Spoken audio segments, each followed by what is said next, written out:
Fala galera, Anderson Fortes, engenheiro mecânico, professor do Instituto Federal do Piauí. A gente vai dar início por meio desse vídeo a uma sequência de vídeos que vai estar construindo uma base em termodinâmica aplicada. Essa base ela vai servir posteriormente para o desenvolvimento de disciplinas como refrigeração, sistemas térmicos e máquinas térmicas. Esses vídeos eles vão ter como público-alvo principalmente os profissionais e técnicos de ensino médio na área de refrigeração, climatização e mecânica em geral. Então não é voltado para profissionais de engenharia, né, profissionais graduados de ensino superior. A nossa abordagem aqui ela não vai ter um aprofundamento teórico nem um aprofundamento matemático. Ela é uma visão mais ampla para a construção de uma base de conhecimento. Então o objetivo é construir uma base de conhecimento para que esses profissionais possam ter uma compreensão e possam analisar alguns problemas práticos que envolvam equipamentos de refrigeração e máquinas térmicas, então motores de combustão interna, termoelétricas, etc. Esse primeiro vídeo ele vai estar tratando de termodinâmica e o desenvolvimento dos sistemas térmicos, e a gente vai ter os próximos vídeos que vão trabalhar os conceitos de energia, o comportamento do fluido de trabalho, que pode ser água, pode ser um fluido refrigerante, pode ser um gás. Em seguida a gente vai ter uma visão das leis da termodinâmica, né, que tratam de conservação de energia e qualidade de energia, a eficiência máxima que um equipamento pode ter. Em seguida a gente vai ver vídeos voltados para ciclos, né, ciclos de refrigeração por compressão de vapor, aplicações com expansão direta e indireta, sistemas de refrigeração cascata, refrigeração com CO2. A gente também vai ver ciclos de potência a vapor, com cogeração, com regeneração. A gente vai ver também os ciclos de potência a gás, que são os motores de combustão interna, ou também as turbinas, né, os ciclos Brayton, turbinas a gás, que uma aplicação, por exemplo, é em aeronaves. E a gente também vai ver o ciclo combinado, né, vapor e gás, que é utilizado em termoelétricas com eficiências bem melhores. Mas a gente começa hoje com o desenvolvimento da termodinâmica e dos sistemas térmicos. E aí a gente volta no tempo um pouquinho, aí, uns 320 anos mais ou menos, para ver o que foi que Thomas Savery descobriu, né, o que ele propôs. E o protótipo de Thomas Savery ele era bem interessante. Ele se enquadra como uma máquina térmica, onde eu tinha um gerador de vapor, que é essa casinha aqui, à direita, né, ali perto de uma árvore, e esse gerador de vapor ele era responsável por fazer o quê? Encher um reservatório com vapor. Em seguida eu fazia um processo de resfriamento desse vapor, e esse resfriamento gerava uma condensação do vapor. Esse processo de condensação a volume constante despressurizava esse recipiente, e a despressurização era suficiente para succionar a água de um dado poço, de um dado reservatório. Em seguida, né, o vapor era jogado novamente para dentro para empurrar o líquido para fora do reservatório. Então vamos ver aqui ele funcionando, né? Então aqui ele está cheio de vapor, a gente está resfriando ele aqui externamente. Em seguida ele tem a condensação, então aquele vapor se condensa e despressuriza esse reservatório. Eu abro essa válvula aqui, então ele faz a sucção da água que tem aí em um poço ou em na mina, né, onde ele queria remover água nesse período. Em seguida eu abro a válvula aqui de gerador de vapor que joga a água para fora, e aí esse ciclo reinicia.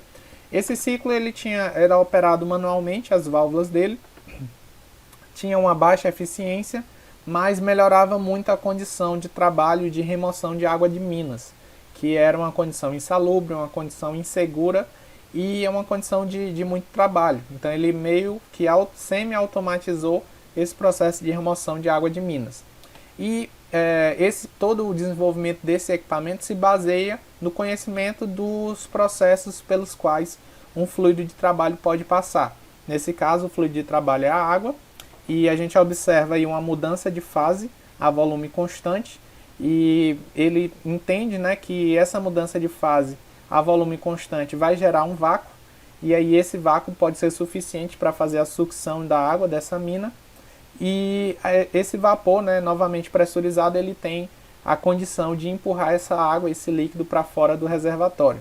Então isso parte do conhecimento que o engenheiro ou que o projetista tem sobre o comportamento do fluido de trabalho à medida que ele passa por uma sequência de processos. Em seguida a gente tem Thomas Newcomen, que veio para tentar aperfeiçoar o equipamento de Thomas Savery. Os dois foram muito responsáveis pela Revolução Industrial na Europa, junto com James Watt, que a gente vai ver daqui a pouco, principalmente pelo desenvolvimento, né, desses equipamentos, dessas máquinas que a gente chama de máquinas térmicas, né, que são equipamentos que consomem um combustível para gerar, nessa situação, vapor, e esse vapor ele tem condição de realizar algum tipo de trabalho, que nessa primeira aplicação era remover água de minas, né? Então o equipamento de Newcomen, ele tinha aqui novamente um gerador de vapor. Então esse vapor, essa geração de vapor, ela pressurizava, né, o cilindro e promovia um trabalho que era empurrar esse pistão para cima. Quando ele empurrava esse pistão para cima, esse pistão descia, né, esse outro aqui, essa haste aqui descia. Só que quando ele jogava água aqui dentro, aqui a gente tem um pouco de água, ele pega e joga água aqui dentro. Quando ele joga essa água aqui dentro e essa válvula está fechada, esse vapor vai condensar. E nesse processo de condensação, esse pistão desce e o outro pistão sobe. E esse pistão, ao subir, ele faz o processo de sucção. Então aqui ele jogou água aqui dentro, né? Essa válvula está fechada. Vai condensar, esse pistão desce e esse aqui vai subir succionando. E aí o vapor aqui, né, tem por objetivo pressurizar de novo esse cilindro aqui para empurrar esse pistão para cima, e esse daqui vai descer empurrando aquela água que ele succionou para um outro reservatório.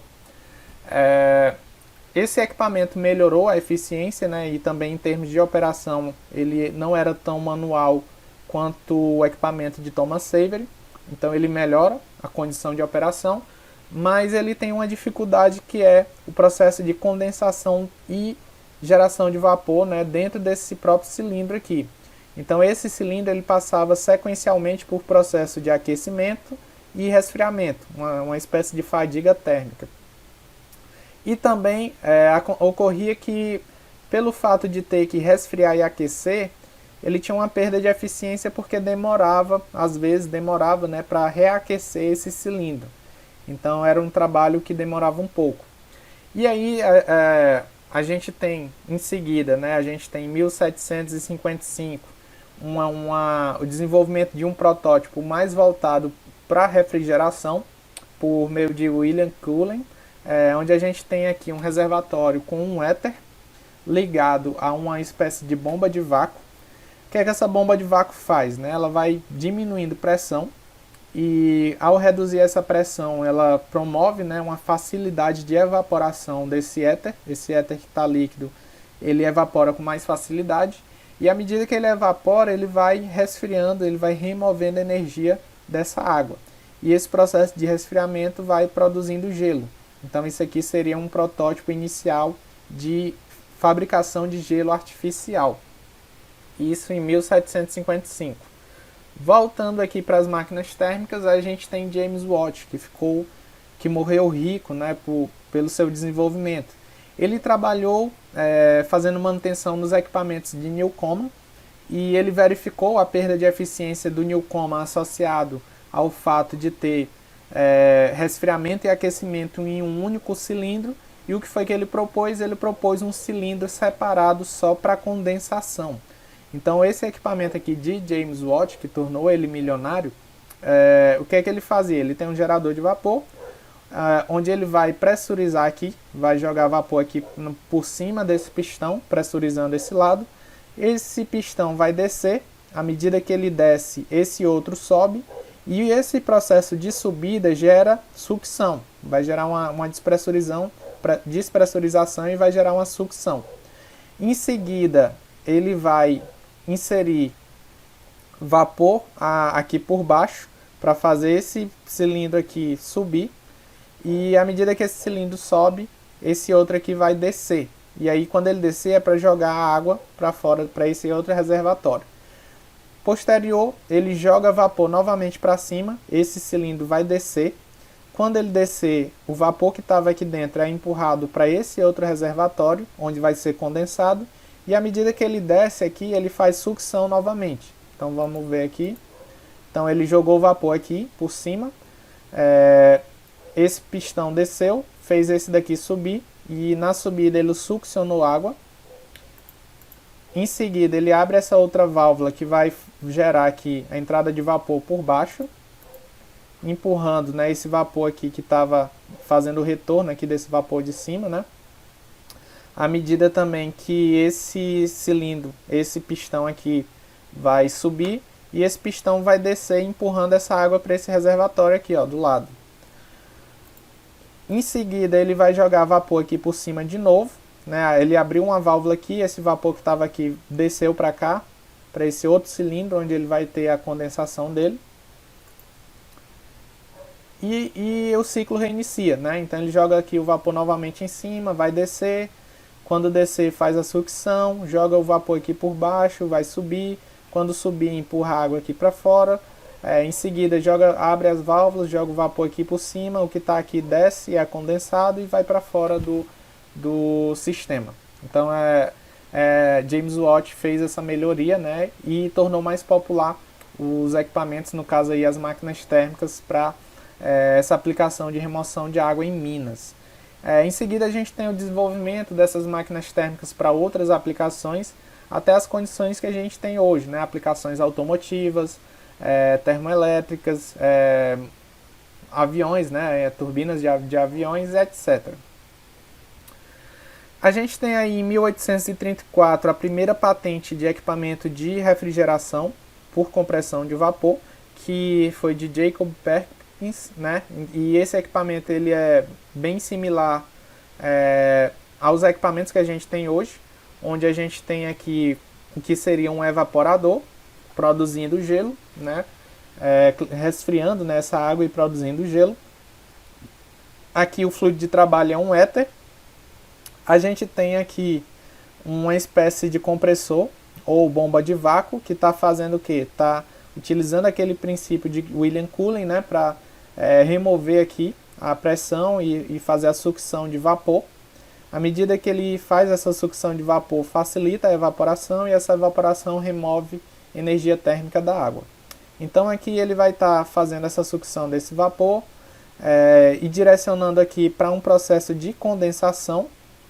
Esse vapor quente condensado vai voltar, né, como um líquido aqui para esse outro ambiente. E aí ele tem ciclicamente isso operando. Então esse sistema ele está utilizando até aqui uma condensação à água. Ele é um sistema bem parecido com o que a gente tem hoje em termos de compressão de vapor. E o desenvolvimento dessas aplicações leva, né, ao que a gente tem hoje em termos de engenharia. Então a gente tem, por exemplo, aqui um ciclo de potência a gás, onde eu tenho aqui um compressor jogando ar comprimido aqui, que vai ser misturado com um combustível, e depois em seguida, né, por meio de algum início, né, por algum início de combustão, vai ser formada a chama.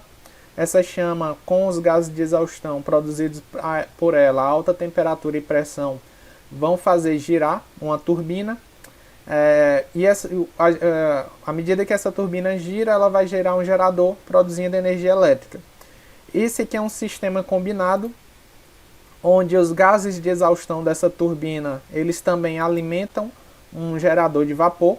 Então esse gás de exaustão ele sai a alta temperatura com capacidade de produção de vapor a alta pressão, e esse vapor ele vai estar sendo direcionado para uma outra turbina, vai girar o eixo dessa turbina aqui, que vai estar também ligada a um gerador produzindo energia elétrica. Então isso seria um ciclo combinado com sistema de potência a gás e sistema de potência a vapor. Tudo isso, né, hoje só é viável graças ao desenvolvimento lá de Newcomen, de Savery, James Watt, etc. A gente tem aqui também da mesma forma equipamentos mais atuais em termos de refrigeração, onde a gente tem aqui os chillers, né, que são os resfriadores de água gelada. A gente tem bombas, né, para estar bombeando tanto a água gelada quanto a água de condensação. A gente tem aqui trocadores de calor do tipo placa, né, que podem estar fazendo recuperação de energia. A gente tem torres de resfriamento que estão contribuindo com o processo de condensação e etc. Então também tudo isso que a gente tem hoje em termos de refrigeração também se deve ao desenvolvimento lá de Jacob Perkins, né, na sua primeira patente de equipamento de refrigeração em 1834, e tudo isso também que foi desenvolvido se deve aos estudos de termodinâmica, de comportamento de fluido de trabalho, que processos a gente precisa fazer para gerar um ciclo até chegar numa condição de efeito desejado, né? Galera, obrigado pela atenção, espero que vocês tenham gostado e eu espero vocês aí no próximo vídeo.